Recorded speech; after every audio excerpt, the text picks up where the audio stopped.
ایران پر مسلح جنگ سے امریکہ کو تقریباً $50 ارب کے نقصان کا انکشاف ہوا۔ جنگ میں امریکی فوجیوں کے اصل ہلاکت اور زخمیوں کی تعداد بھی چھپائی گئی ہے۔ CNN کے مطابق پینٹاگون کے $25 ارب کے تخمینے میں امریکی فوجی اڈوں کی مرمت اور تباہ شدہ آلات کی تبدیلی کی لاگت شامل نہیں۔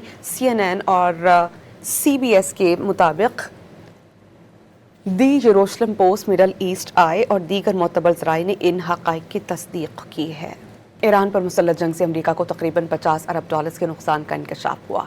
جنگ میں امریکی فوجیوں کے اصل ہلاکت اور زخمیوں کی تعداد بھی چھپائی گئی ہے۔ CNN کے مطابق پینٹاگون کے $25 ارب کے تخمینے میں امریکی فوجی اڈوں کی مرمت اور تباہ شدہ آلات کی تبدیلی کی لاگت شامل نہیں۔ CNN اور CBS کے مطابق دی یروشلم پوسٹ، مڈل ایسٹ آئی اور دیگر معتبر ذرائع نے ان حقائق کی تصدیق کی ہے۔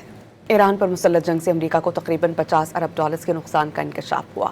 جنگ میں امریکی فوجیوں کے اصل ہلاکت اور زخمیوں کی تعداد بھی چھپائی گئی ہے۔ CNN کے مطابق پینٹاگون کے $25 ارب کے تخمینے میں امریکی فوجی اڈوں کی مرمت اور تباہ شدہ آلات کی تبدیلی کی لاگت شامل نہیں۔ CNN اور CBS کے مطابق دی یروشلم پوسٹ، مڈل ایسٹ آئی اور دیگر معتبر ذرائع نے ان حقائق کی تصدیق کی ہے۔